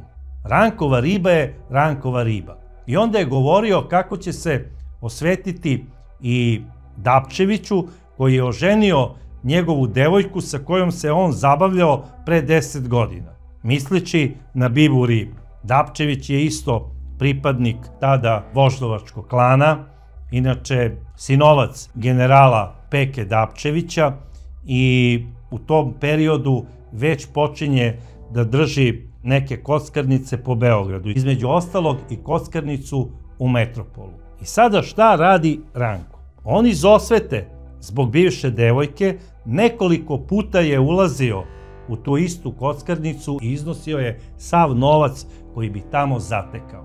I to su pripadnici voždovačkog klana sve nešto gledali kroz prste, kao Ranko, eto, odneo je novac, mafija i tome slično. Međutim, šta sada Ranko radi? On maltretira tamo i neke Arape. Kaže, šta je, sise, došli ste ovde da biste se kockali i imali dobre ribe. Hoćete da radite to i to u, da ne kažem gde. I onda ih je prebio i oteo im je satove. I sada to se naravno čuje među tim ljudima koji dolaze iz inostranstva, među tim Arapima ili Indijcima ili već ne znam odakle, i onda ne smiju da dolaze ljudi da kockaju. Znači, Ranko Rubežić postaje nepodnošljiv. I to tako traje. U jednom periodu ga ponovo hapse zbog tih incidenata u Metropolu. Dobio je još 6 meseci i Ranko Rubežić, zamislite, odlazi sa dijamantskom minđušom u ušima na izdržavanje kazne od 6 meseci u centralni zatvor u Beogradu. I sada policajci, odnosno čuvari, ne znam iz kog razloga, navodno, pretpostavljam da nisu smeli, niko nije smeo da mu skine tu minđušu. Onda Ranko je tamo tražio da bude u to vreme u sobi sa televizorom, da nema cimera. Na kraju krajeva, upravnik zatvora, kako je kasnije izjavio, nije ni smeo da stavi nikog sa Rankom u sobu, jer se plašio da ga ne ubije do ujutru. I jedva je čekao da prođe tih 6 meseci i, pošto nije mogao da dočeka, dao je Ranku Rubežiću, kao upravnik zatvora, što ima pravo svaki upravnik, 30 dana skraćenja zbog dobrog vladanja. I Ranko se našao na slobodi i nastavio je po starom. Odmah čim se našao vani, odmah je nabavio 2 magnuma, bombu i krenuo sa reketiranjem. Ali ovog puta je nabavio i 2 vozila. Imao je 2 vozača i oni su ga vozili po gradu.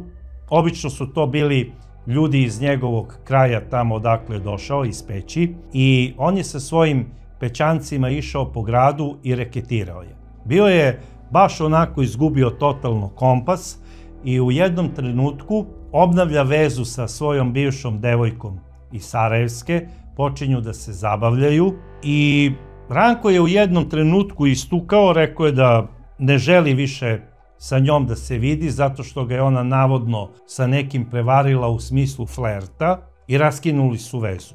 I sada, da li je to bilo tako ili ne, navodno to se desilo na Skadarliji u jednom restoranu.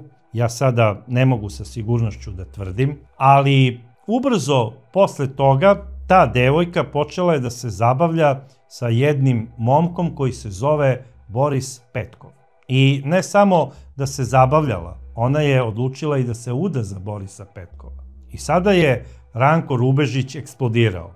Rekao je, mislim, ovo je prevršilo svaku meru, on je meni preoteo devojku, a mislim, čovjek je počeo da se zabavlja sa slobodnom devojkom. Ranko je uvrteo to sebi u mozak da mu je preoteo devojku. I šta radi Ranko Rubežić? Borisu Petkovu, koji je najbolji drug Đorđa Božovića Giške i koji je kum Goranu Vukoviću Majmunu, Ranko Rubežić otima njegovog oca i vodi ga sa svojom ekipom, ima znači par momaka, vozi ga u svoj apartman koji je bio iznajmio tada u hotelu Jugoslavija. I ja prosto ne mogu da verujem, dok ja sada vama ovo pričam, da u tom periodu, u pitanju je 82. godina, da u jednom takvom elitnom hotelu možete da imate apartman u koji možete da dovedete čoveka koga ste upravo oteli, a da to neko ne prijavi policiji.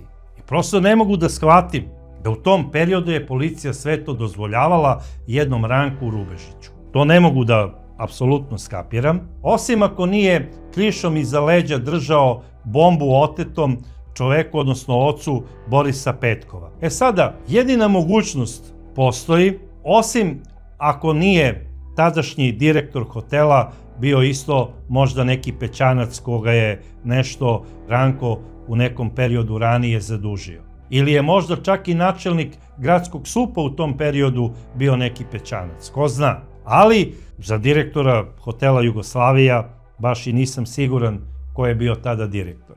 I sada celu situaciju opet smiruje Goran Majmun, odlazi tamo da moli Ranka, Ranko ga upozorava, nemoj slučajno da si mi još jednom došao ovde, ubiću te. Goran onda odlazi kod Slobodana Šaranovića, jer je znao da Ranko njega uvažava i poštuje kao druga. I Slobodan Šaranović sada odlazi posle 2 dana, znači 2 dana u apartmanu hotela Jugoslavija, drži zatočenog čoveka, oca Borisa Petkova, i moli Ranka da pusti ovog istraumiranog čoveka. I ovaj je to uradio. Ali je poručio Borisu Petkovu, kaže, doći ću mu na gajbu. I posle par dana, zaista Ranko, kakav je lud, odlazi u kuću Borisa Petkova. Zvoni, otvara mu vrata lično Boris Petkov i kako je otvorio vrata, odmah je stavio i repetirani pištolj u čelo Ranka Rubežića. I Ranko onako počeo da se smeje šeretski i kaže, dobro Borise, se tako dočekuju gosti. A Boris mu je rekao, dobro Ranko, se tako dolazi u goste. Znam da sada u džepu od mantila držiš bombu sa izvađenim osiguračem. I znam da sada ispod mantila imaš sigurno bar Magnu. Ajde podigni mantil ako si čovek. I Ranko je razgrnuo ovako mantil i zaista, ni manje ni više, imao je automatski pištolj Uzi i pištolj Magnum. Sada za bombu ne znam da li je bila sa izvađenim osiguračem ili ne, ali svejedno bomba nije eksplodirala, znači oni su ušli, razgovarali su.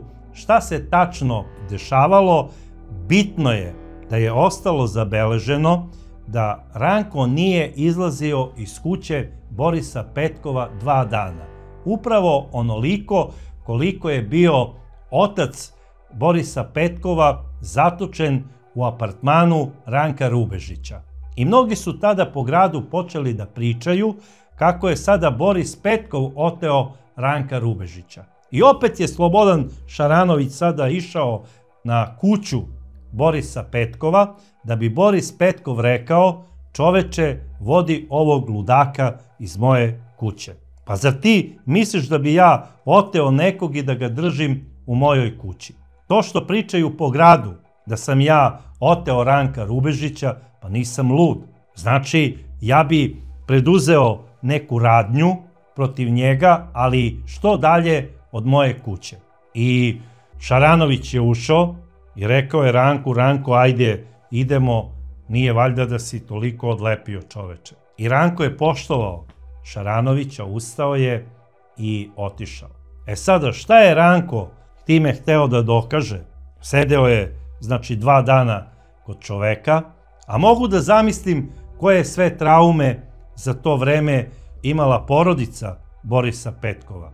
I svaka čast Borisu kakve je živce imao uopšte kad je u pitanju Ranko Rubežić. Jer da budem iskren, da je neko oteo mog oca i da mi se posle 2 dana pojavi na vrata kuće, a da sam naoružan, ko zna kako bih reagovao. A znam o kakvom je čoveku reč. Ja sam prosto ubeđen da je Boris Petkov bio siguran da je ovaj u džepu držao bombu sa izvađenim osiguračem i sada ako ga ubije, da će ta bomba naravno da eksplodira posle par sekundi i da zbog toga nije pucao u Ranka Rubežića.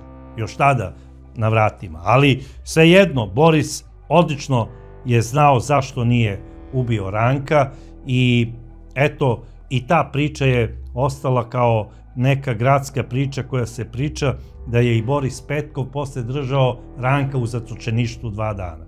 Vreme je prolazilo, ljudi su prosto, mogu reći, uzeli kao svakodnevnicu i više im nije ni bilo interesantno šta radi Ranko Rubežić po gradu. Bilo im je samo bitno da on ne dođe u njihov lokal. A gdje bi se pojavio Ranko, odmah bi svi izašli. I to je tako trajalo jedno dugo vreme i u tom periodu nekako dok se već pričalo da je Ranko glavni po gradu, počeli su da ga zovu i srpski dat Šulc, da je prosto poludeo, da ne prihvata autoritet niti policije, niti mafije, a mogu slobodno reći da imam utisak da je počela i policija da ga se plaši. Odnosno, imam utisak da ga se od uvek i plašila. Jer upravo u tom periodu, kada su svi molili Boga da im ne uđu u lokal, Ranko je i ušao u jednu kafanu koja se zove Čuburska lipa. I tamo ni manje ni više nego šefa restorana je nalupao bombom po glavi. Tuko ga je tako silovito bombom da mu je prosto razbio glavu. Čovjek je bio u nesvesti i kada je došla hitna pomoć nije smela da uđe u kafanu, a nije smela da uđe ni policija. A Ranko je postrojio muziku i naručio je da pevaju neke desničarske pesme iz Drugog svetskog rata. I muzika je stajala i to je naravno pevala od straha jer je uperio i pištolj, a držao i bombu u rukama. I vikao je iz sve glasa, uzeo je čak i mikrofon u jednom trenutku, ostavio je pištolj, uzeo je mikrofon i rekao je: obaveštavam policiju da ako imaju onu stvar, uđu i razoružaju me. Međutim, niko nije razoružao Ranka Rubežića, on je nastavio da divlja po gradu i ja prosto stvarno se pitam kako je moguće da je on tako išao slobodno iz lokala u lokal, a policija ga je stavila na poternicu jer je sumnjala da je Ranko Rubežić umešan u neka ranjavanja po gradu, da je izranjavao neke ljude, tako što je pucao nekim ljudima u noge, jednom je pucao u rame, najverovatnije zbog neplaćenog reketa. E sada, oni da li iz straha ili iz nekog drugog razloga su govorili da to nije uradio Ranko, nego nepoznata osoba. E sada, da li zbog otmice oca Borisa Petkova, da li zbog sumnje da je možda umešan u ono misteriozno ubistvo iz Beča, ili zbog otmice novca iz kasina u jednom hotelu koji je bio pod zaštitom Đorđa Božovića Giške, ostaje misterija zašto je Đorđe Božović Giška došao, to je bio 17. jul 1984. godine, zašto je došao ispred diskoteke Nana i tu je sreo tada Isalera Džambu i rekao mu je: Džamba, brate, uđi unutra u Nanu i poruči Ranku da ga čekam ovde ispred, tu blizu tramvajskih šina. I Džamba je ušao, našao je odmah Ranka Rubežića i rekao je: brate Ranko, čekate brat Giška tu dole kod tramvajskih šina. I Ranko je rekao ovako: e pa znaš šta Džamba, večeras će biti mrtav ili on ili ja. I Ranko je izašao. I sada ono što se sigurno zna, čuo se jedan pucanj i posle toga taksijem Ranko Rubežić je odvezen u urgentni centar Beograd. Od te priče napravljena je urbana legenda. Te da je Ranko izašao pa onda uperio pištolj u Gišku i rekao je: sada ću da te ubijem, debeli. A Giška je onda skočio pa je njemu oteo pištolj i pucao mu je u grudi. A onda ga je ni manje ni više odneo na železničke šine i stavio ga je da ga pregazi voz. To su bezvezne priče. A da je Ranka našao neki čuvar železnice pa onda pozvao hitnu pomoć i policiju. To nije istina. Najvjerovatnije u svađi između Ranka i Giške došlo je do rvanja i pištolj je opalio i Ranko je prostreljen kroz desno plućno krilo. Posle toga Giška je, po pričama nekih očevidaca, Ranka ubacio u taksi vozilo. A tu gde se to desilo, tu je odmah znači i taksi stanica, tu je ostao pištolj marke Magnum i ostala je ručna bomba, kojoj na sreću nije bio izlučen osigurač. Ranko je završio na urgentnom centru, tamo je operisan i izvađeno mu je desno plućno krilo. Bio je 21 dan u bolnici, a posle toga je pušten na kućno lečenje. Međutim, samo posle mesec i po dana od tog događaja, Ranko je izašao u grad još luđi i besniji. Krenuo je odmah po gradu kako bi se razračunao sa Giškom. Međutim, saznao je da je Giška na nekom službenom putu u inostranstvu. E sada, da li je po pričama mnogi Giška otišao da se skloni od Ranka ili ne, ja baš nešto i nisam siguran da je Giška toliko sada imao neki zent i strah od Ranka. Međutim, više verujem da je otišao zaista nekim obavezama u inostranstvo koje je imao, ali je Ranko imao tu svoju neku paranoju i hteo je da se sada osveti kompletnom voždovačkom klanu. I javno je počeo da preti Goranu Vukoviću Majmunu, da će ga ubiti. Takođe je pričao da je odmah posle Gorana Vukovića Majmuna sledeći za odstrel upravo Boris Petkov. I on je išao tako po gradu od kafeja do kafeja, menjao je po 20 i kusur tih lokala za veče i svuda je pričao da sprema likvidaciju Gorana Vukovića i Borisa Petkova. A šta radi dalje? Opet je unajmio svoje zemljake, neke pećance, da budu njegovi telohranitelji. Jedan od njih je bio i Dragan Popović, zvani Pop. Čovek koji je u tom trenutku imao 30 godina, rođeni je Pećanac i znao je Ranko njegove i roditelje i kompletnu familiju i računao je ako je on iz njegovog rodnog grada, bit će mu veoma odan.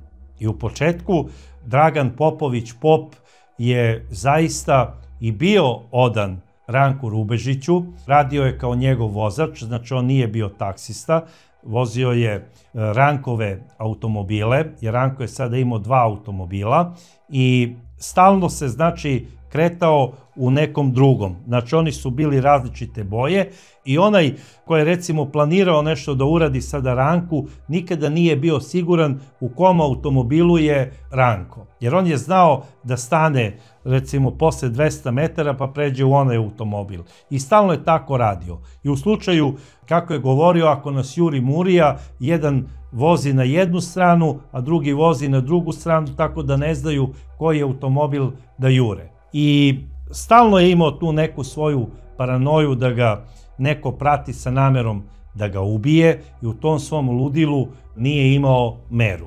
I dalje je znači reketirao po gradu, prosto je postao nepodnošljiv i bilo je pitanje trenutka kada će ga neko likvidirati. Da li pripadnici specijalne policije ili možda neka mafijaška grupa. A boga mi, zamerio se mnogima. Čak vođama mafije u tom periodu u Beogradu on javno preti. A drugi čovek od poverenja bio je Milovan Vujisić Vuja. 2 godine mlađi od Popa. Njega je lično Pop predložio kao čoveka od poverenja, Ranku Rubežiću. I šta se sada dešava? Taj posao u mafijaškom žargonu, kada neko brine o nekom, zove se dadilja. Zapravo, to su voždovčani iza leđa ismevali Ranka Rubežića. U fazonu, on je beba, pa je angažovao dadilje da ga čuvaju. Tako da je Dragan Popović Pop postao poznat u gradu kao dadilja. I taj nadimak je nosio sve do smrti. Šta se dešava dalje? Dadilja i Vuja su sada glavni telohranitelji Ranka Rubežića, oni ga voze svuda po gradu i u tom periodu njegovog divljanja posle izlaska iz bolnice, u jednom trenutku ispred jednog noćnog kluba, Ranko Rubežić sreće i poznatog beogradskog kriminalca, znači visoko rangiranog kriminalca, koji je ujedno i jedan od najboljih drugova Đorđa Božovića Giške i kum Gorana Vukovića Majmuna. A radi se o Simendiću, čuvenom Simendi. I Ranko kada ga je video, kao u nekom gangsterskom filmu, otvorio je svoje staklo i sa mesta suvozača iz Magnuma puca u pravcu Simende. A onda, iako ovaj sada ranjen, odnosno pogođen mecima, leži na asfaltu, Ranko iz istog automobila puca iz Uzija i ispaljuje 20 metaka u pravcu čoveka koji leži. Da li je neki od tih metaka pogodio isto Simendu, ja ne znam, ali ono što sigurno znam da je ovaj čovek jedva preživeo ovo teško ranjavanje i da je bio 20 dana u komi. I to se desilo 17. decembra 1984. godine. I sada, ako ovo nije mafijaški pokušaj likvidacije u Beogradu, ja stvarno ne znam šta je onda. Zašto ovo kažem, objasnit ću i kasnije. Ali nije mi jasno da posle ovakve pucnjave policija nije preduzela sve moguće radnje da uhapsi Ranka Rubežića. Jer su znali da je on to uradio i to je videlo 100 ljudi. Prosto neverovatna stvar. Bilo kako bilo, u kafani Zona Zamfirova sastali su se Boris Petkov, Goran Vuković Majmun, Bojan Petrović i Dragan Popović Dadilja. I tu je Goran Vuković Majmun rekao Dadilji: Dadilja, ne interesuje me niko drugi. Gledam samo tebe. U roku od mjesec dana, ako bude živ Ranko Rubežić, ti ćeš biti mrtav. To znam sigurno. Jer u ovom gradu mi više ne možemo da trpimo njegovo maltretiranje i zulum.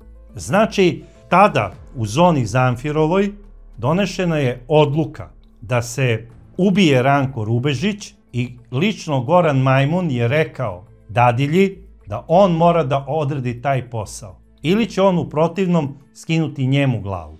I rekao je, naravno, Goran Majmun: sve dok budeš posle bio u zatvoru ili u bekstvu, ja preuzimam izdržavanje tvoje porodice. E sada, kako je Dadilja posle organizovao pripremu tog ubistva, ja ne mogu sada sa sigurnošću sve da kažem, jer naravno o tome nigde i nema nekih podataka, a oni to i nisu puno pričali, osim da je naredbu izdao lično Goran Vuković Majmun. I to u Zoni Zamfirovoj. I kada je donešena odluka da se Ranko ubije, kada je bilo najpodesnije, to je zapravo bila noć 18. na 19. februar 1985. godine. I te noći sastali su se Dadilja, Vuja, Boris Petkov i Bojan Petrović. I odlučili su da sa 2 vozila odu do istočne kapije Beograda, jer su znali da je tamo Ranko Rubežić, jer je samo pola sata pre toga zvao Dadilju i rekao je: u 23 sata dođite po mene, odnosno u 11. Ja sam kod Slobe Šaranovića. I svi su znali da Slobodan Šaranović živi u istočnoj kapiji Beograda. To je znači soliter koji se nalazi na Zvezdari. I tamo su i otišli, padao je sneg, tog 18. na 19. februar, bilo je jako hladno. Otišli su Dadilja, Vuja, Petkov i Bojan Petrović. Boris Petkov, zvani Bugarin, i Bojan Petrović nalazili su se u jednom automobilu marke BMW, a u druga 2 automobila, svako u svom, nalazili su se Dadilja i Vuja. Dadilja je kod sebe imao 2 pištolja marke TT, a Vuja je imao kod sebe skraćenu pušku, u smislu ono italijanske lupare, i imao je kod sebe isto još 2 pištolja nepoznate marke, a u drugom automobilu bio je Boris Petkov koji je imao automatski pištolj marke Uzi i 2 revolvera, dok je Bojan Petrović imao kod sebe 2 pištolja marke TT. I oni su tu, pošto tada nisu bili mobilni telefoni, oni su tu čekali Ranka Rubežića čitavih 20 minuta. I u 23 sata i 20 minuta izlazi jedan momak, isto Pećanac, za koga su znali da je Rankov telohranitelj. Izašao je odmah dadilja, prišao mu je i rekao je čekamo šefa, da li je on još uvek gore kod Šaranovića. On je rekao jeste, izaći će za 20 minuta. Znači, dogovor je bio da izađe taj momak, da izvidi situaciju, ako je sve u redu, on će otići do glavnog puta da vidi da li ima policije ili ne, a usput će ga pokupiti Ranko kada budu krenuli. Ako ima neki problem, on bi se vratio do interfona i rekao bi šefe, ima problem, ne izlazi. Međutim, pošto se nije odmah vratio da nazove na interfon, on je otišao znači do glavnog puta kako bi osmotrio situaciju. Ranko je posle 5 minuta izašao iz zgrade, ali kao da je osetio da se nešto ipak njemu sprema. To je bar kasnije pričao Bojan Petrović za neke medije. Izašao je Ranko Rubežić, onako pogrbljen, padao je sneg, u desnoj ruci je držao bombu, a u levoj magnum. I rekao je, gde ste jajare, opet ste me po 3. put prodali. I prošao je, pored automobila, nije i video automobil u kome je bio Vuja, i kako Bojan Petrović kaže, prvo se čula lupara, odnosno kratež kako je pukao, i kaže u tom trenutku Ranko Rubežić je riknuo kao lav. Silina udarca ga je odbacila 2 metra unazad, on je pao i ispustio je onu bombu. Osigurač je bio unutra jer bomba nije eksplodirala. Također je ispustio i svoj pištolj, ali je pokušavao da ustane i dalje je psovao. Bio je još uvek živ.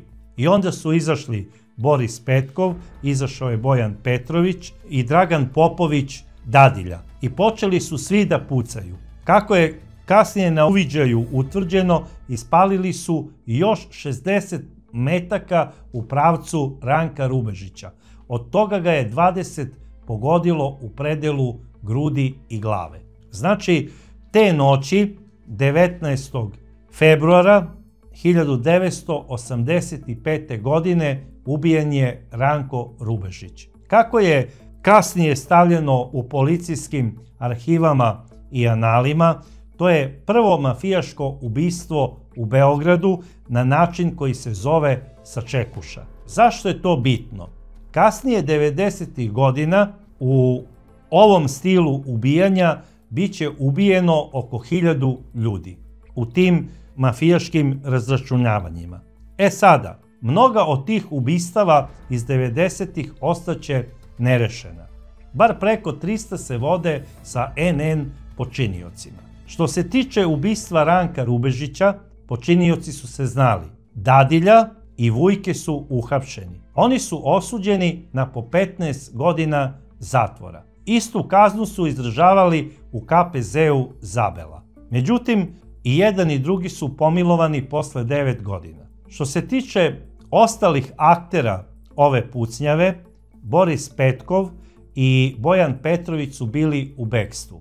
Oni su se javili znatno kasnije i u odvojenim suđenjima za saučesništvo u ovom krivičnom delu osuđeni su na po 5 godina zatvora. Ono što znam da je Bojan Petrović bio 2 godine, Boris Petkov je bio 3 godine u zatvoru za ovo krivično delo, a kao što sam već spomenuo, Dadilja i Vuja su bili po 9 godina. Šta je bitno da kažem za aktere ovog krivičnog dela? Dragan Popović Dadilja po izlasku iz zatvora u 17. jula 1995. godine ubijen je isto u sačekuši iz kalašnjikova ispred hotela Palas u Beogradu. Izrešetan je sa preko 30 metaka u grudi. Prosto je bio sasečen. Boris Petkov, on je umro od srčanog udara na Vojno-medicinskoj akademiji 2002. godine.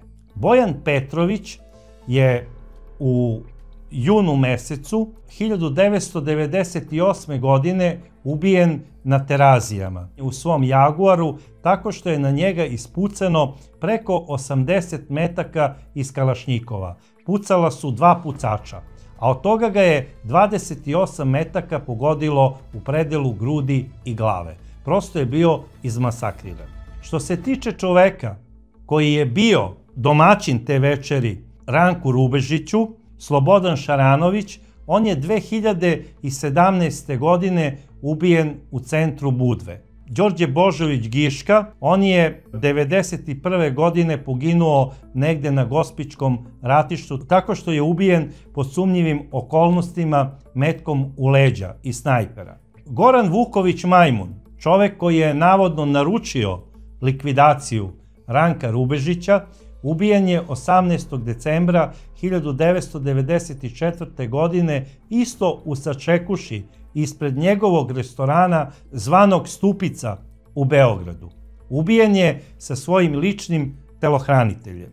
Takođe iz automatskog oružja sa preko 20 metaka u grudi. Jedini koji je preživeo to je Milovan Vujsić Vuja. On je, znači i danas, hvala Bogu, živ. Ostao je upamćen kao učesnik ove prve sačekuše u Beogradu i u analima srpskog kriminala i pre svega Beograda ostaće zapamćen po tome da je bio jedan od glavnih aktera ove akcije, uklanjanje znači Ranka Rubežića, i ostaće upamćen i po tome da je u jednom periodu posle izlaska iz KPZ-a Zabela bio nesuđeni zet Slobodana Miloševića, predsjednika Srbije, jer se u jednom periodu zabavljao sa njegovom ćerkom Marijom.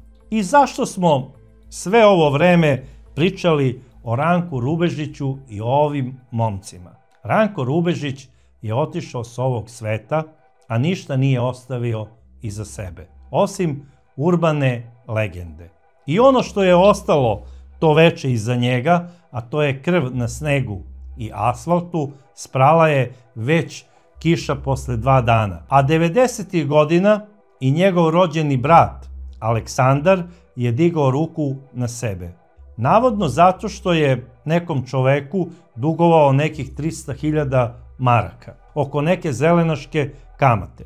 Inače, posle Rankove smrti, njegova majka, pošto nažalost nije nasledila ni penziju od svoga supruga, zato što nije bila venčana s njim, razveli su se, bila je prinuđena da radi u jednoj ugostiteljskoj firmi kao operaterka sanitarne zone. Tačnije, radila je u poznatoj i kultnoj kafani Kolarac u Knez Mihajlovoj ulici.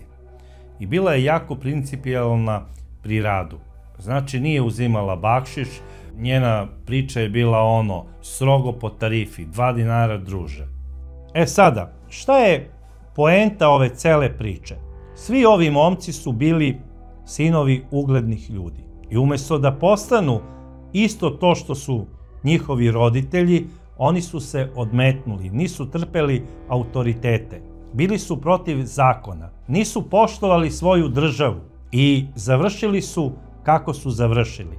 To je strašno. I neka njihova sudbina bude opomena svima da se zločin ne isplati. A što se tiče samog Ranka Rubežića, on je za mene misterija. A zašto? Nije mi jasno kako tadašnja država, za koju pričamo da je bila jaka, da je imala strašno moćnu policiju, nije uspela da jednog takvog ludaka smesti u ludnicu. Molim vas, on je maltretirao, ranjavao ljude, otimao, nema šta nije radio i niko nije mogao da mu se suprotstavi. Na kraju je morala mafija da ga ukloni. Nemojte me pogrešno shvatiti. Ja se pitam zašto su uopšte bili na sudu Dragan Popović Dadilja, Vuja, Boris Petkov i Bojan Petrović. I zašto im je suđeno? Zašto su robijali? Jer ispada da država nije bila u stanju da ovog čoveka skloni sa asfalta jednim najobičnijim hapšenjem i da ga smesti u ludnicu. Ranko Rubežić nije bio kriv ni za šta što je radio. On je bio jednostavno slučaj za bolnicu zatvorenog tipa do izlečenja, što znači za ceo život. Jer generalno ovaj čovek je bio poluneuračunljiva osoba, ali ja sam u nekom segmentu i ubeđen da je bio 100% neuračunljiv. I možda su najverovatnije ljudi i imali sažaljenja prema njemu. Ljudi kao što je bio Boris Petkov, kao što je bio Giška, kao što je bio Goran Vuković Majmun. Ali kakvo je sažaljenje imala policija tog vremena prema ovom čoveku? I zar je morao jedan Goran Vuković Majmun da organizuje njegovo sklanjanje sa beogradskog asfalta? On je morao na ovaj način kao mafijaš da ga ukloni. On nije mogao da otvori privatnu bolnicu psihijatrijsku za Ranka Rubežića. I zato još jednom poručio bi svim mladim ljudima: kriminal se ne isplati. Kriminal vas vodi u ludilo i u paranoju i u sigurnu smrt ili u najboljem slučaju u zatvor. Ja se više divim jednom čestitom seljaku koji ore svoju zemlju i time hrani svoju porodicu i izvede svoju decu na put. Više se divim jednom elektrovariocu koji u ovim vremenima obavlja funkciju koja se zove roditelj i časno izvede svoju decu na put i iškoluje.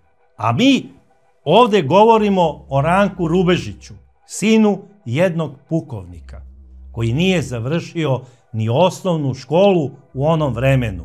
Ej, osnovnu školu! On je bio u 7. razredu kada se odmetnuo od škole, od familije, od zakona. Nije služio ni vojsku, nije trpeo nikakve autoritete i nije ostavio ništa iza sebe osim urbane legende, o kojoj ja ovo veče pričam vama samo zato da bi vam bila pouka. Ne budite takvi i neka vam takvi ljudi ni u snu ne budu idoli. I to bi bilo sve o Ranku Rubežiću, a mi se vidimo u sledećoj epizodi Zločina i senke.